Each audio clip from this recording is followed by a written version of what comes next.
How you doing, everybody? It's James here. Hope you're all well. Here for a much delayed vinyl update. I'm going to show you a few things today that I picked up online, and also a couple of things, two things I picked up in the wild prior to the lockdown, and then a couple of things I picked up in the last couple of weeks, so that's sort of post-lockdown. Let's whiz through. The first thing I'm going to show actually is some contest winnings. I won the contest of David Newton, who's got a great channel here on the vinyl community. So I won, I think it was a $30 Amazon gift voucher.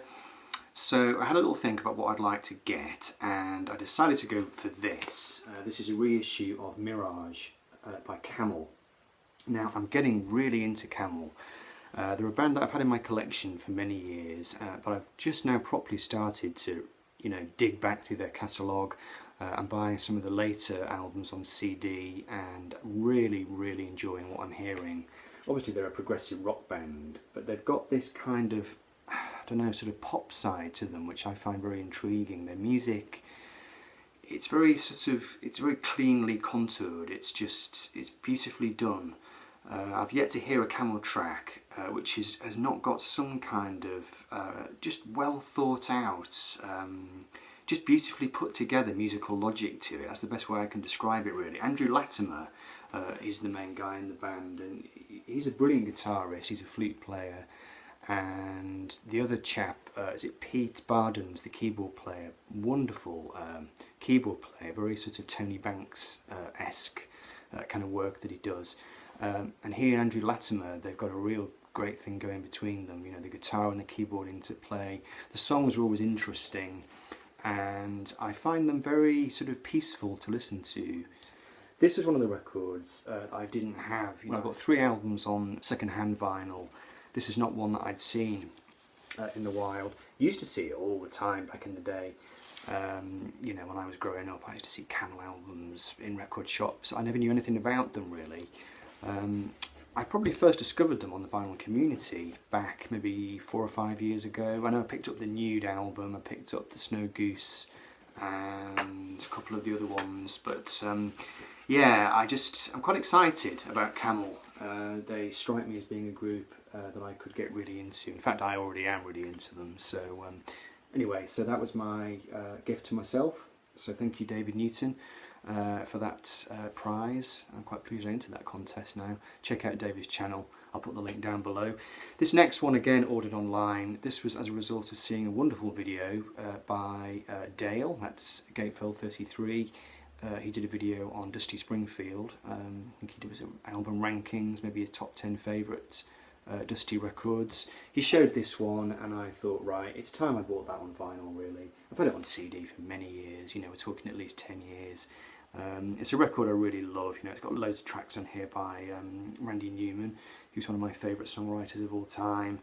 Obviously it's just got the great Tom Dowd production, the string arrangements by Arif Mardin, and it's just got that American sound, that kind of Memphis sound to it. It's quite a difficult record for her to make, I think. I think she was quite intimidated, singing at the same microphone that Aretha Franklin had used, but it's one of her more sort of sultry efforts. She sort of holds back a little bit. I know Dale was saying on his video that he's not quite so keen on the more shrill side of Dusty.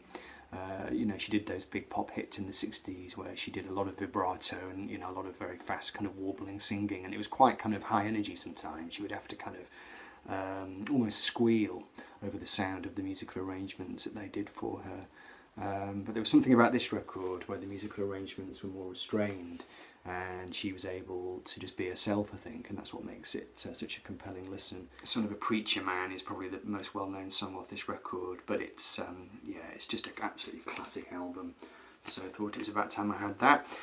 Now this next one was as a result, I think it was Chris, Blue Sky Vinyl, was doing a video on some theme, I don't quite remember now, but he got talking about the song Poke Salad Annie, which I think he'd heard in a record shop, and he wasn't sure what it was, and he went to ask the guy at the counter who it was by, and it turned out it was by this chap. This is Tony Joe White, who was from Louisiana, and this is his album Black and White, which is produced by Billy Swan, I see.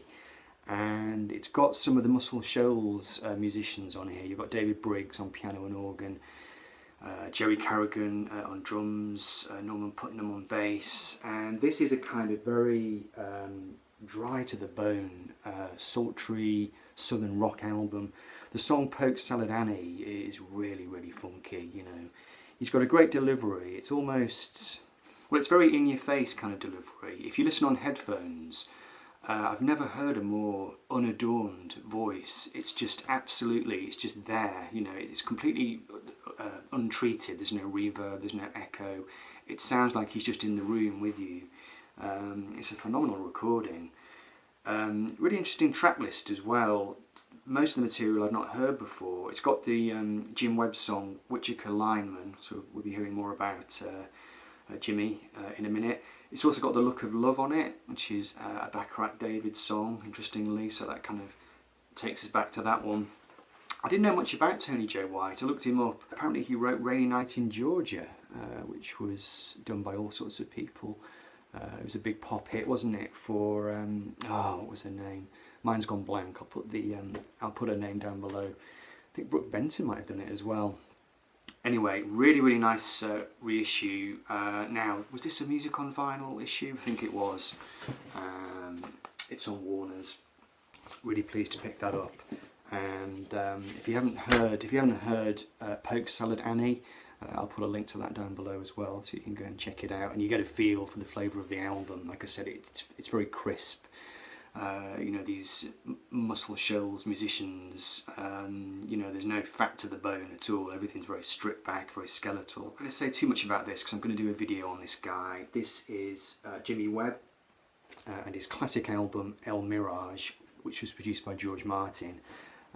Produced, arranged and conducted by George Martin, so it's got that very kind of creamy, thick, wonderful orchestral sound to it. This came out in 1977, and it's got Jimmy's song The Highwayman on it, which is just wonderfully evocative, and it's got a real streak of melancholy to it, you know, and I mean the arrangements are fantastic. It doesn't really get much better really than Jimmy Webb, who is a brilliant songwriter, and George Martin as the arranger, just absolutely stunning. I love Jimmy Webb. I think he's a very underrated songwriter, doesn't get talked about very much. His songs are always unexpected. They always have very sort of unique harmonic changes, you know, very interesting. Just the way he underpins his melody lines with these chord sequences that they never sort of quite go exactly where you're expecting them to go. And he's one of the few songwriters, it's on Atlantic, who can make me almost want to just spontaneously burst into tears, you know. I think it's the way he has of finding sudden unexpected musical twists to material that you think, on the surface, you think maybe this is going to be a bit cliched, a bit hackneyed, so he'll do a particular chord sequence and you kind of think, oh yeah, I've heard this before, but then he'll break out into some kind of, you know, suspended chord, or he'll go from that chord to that chord via this other chord that you weren't expecting. And often he'll do that at key points in the song where you've got this particular emotional crunch moment in the song, and it just sort of bursts out into this beautiful emotional cadence, and it can sometimes make me feel a bit weepy. Not many songwriters can do that. You know, you could argue that Jimmy Webb is a bit mainstream, he's a little bit like something that your mum and dad used to listen to, but I just think he's an absolute genius, and it was high time I picked that record up.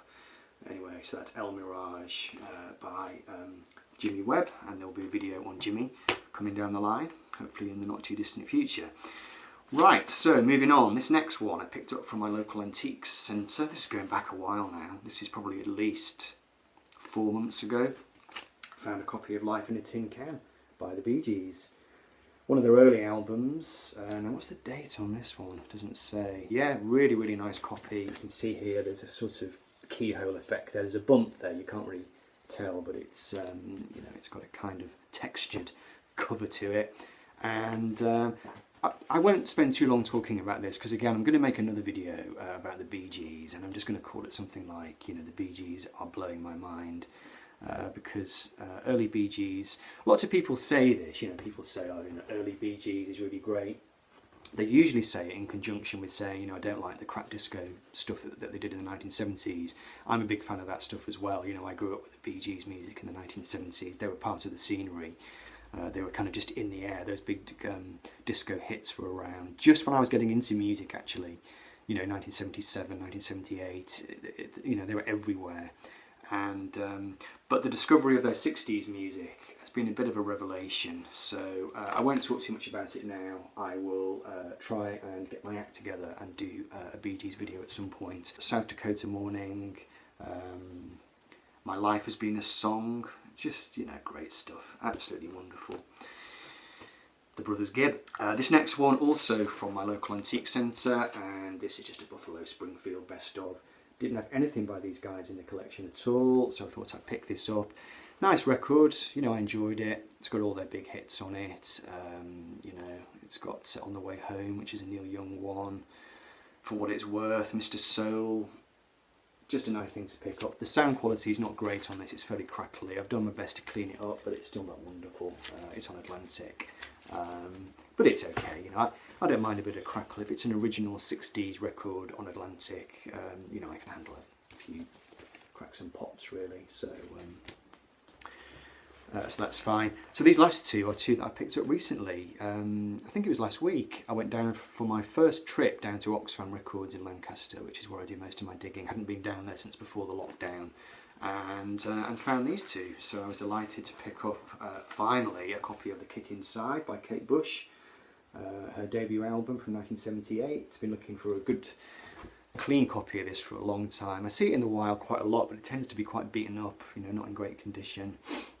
So I was delighted to get that. This is the one that's got Kite on it and Wuthering Heights. So yeah, that's on the classic red EMI, of course, always associated with Kate Bush. And then finally this one, I almost left this behind because it says on it surface noise but plays okay. But it's a grail for me. It's an original pressing. I don't know the exact pressing yet. I've not looked it up yet. And it was £6.99, surface noise, but I thought, you know what, I'm going to take a chance on this, and I'm pleased I did because it sounds okay. It's not as bad as the Buffalo Springfield one. It's all right. I've not cleaned it, and already I can clearly hear that it's going to be you know, a listenable copy of it. So thought I would grab this Led Zeppelin 3, and it comes with the spinny wheel. Now I've never actually held this record in my hands, and you know, an original version of it. This cover was slagged off at the time. I don't think the band were particularly happy with it. I think they thought it was a bit too much, you know, a bit kind of overkill. And obviously after this, their covers went a lot more minimalist, shall we say. You know, Led Zeppelin 4, you know, couldn't be more minimal really. But I think it's just a classic artefact of its age, really. You know, it's just it is wretched excess to an extent, but it's great fun, great fun. And you know, Led Zeppelin 3 is the one where they started bringing in the folk elements, and it's got some really interesting songs on it. It's, you know, it's one of their more interesting records. I think it would definitely be in my top 3 Zeppelin albums, I think. So I couldn't leave that behind. Look at that beautiful plum colour. Sorry, the battery just went on my camera, so I've had to cut away from showing you that beautiful plum Atlantic label. So just before I finish, I'd like to do 4 quick channel shout outs. The first one, My Passions Music, the last 60 years, is doing some great work. I'll put all these links down below. Yeah, My Passions Music, the last 60 years, he mainly does album reviews and career retrospectives. He doesn't show his face on camera, but occasionally he'll flash up a photograph of himself, which I thought was quite interesting, quite an original approach. So check him out, he's doing some good stuff there. Mirander Holter is a wonderful lady in North America, I believe. She does great videos, quite funny, sort of subversive sense of humour. She does a great thing where she shows, I think it's called Tell Me Tuesday, where every Tuesday she shows a record that she doesn't know much about and invites people to tell her something about it, which is quite nice because, you know, most of us spend our time on our various channels pontificating and you know, trying to make out that we know everything. Whereas Miranda seems to be undercutting that in quite a charming way. Then there's a new channel called Mark Makes Music, and this is actually a friend of mine. Mark, I shared a house with Mark for many years. He's a good mate. He's very into electronic music. He's done a video about Meat Records already. He's very into Wire, the post-punk band Wire, and he's going to be showing all sorts of things on his channel. I think he's doing some music as well. He's making his own music and uploading that. He does electronic music.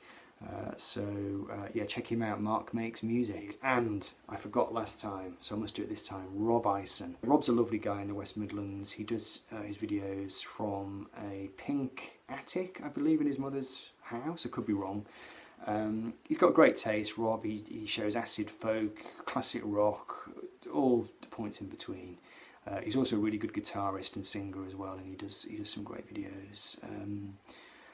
Serenading us all with classic hits from across the ages, so check him out, Rob Ison. Anyway, enough rambling. I shall be back soon with more crap, so see you then. Take care.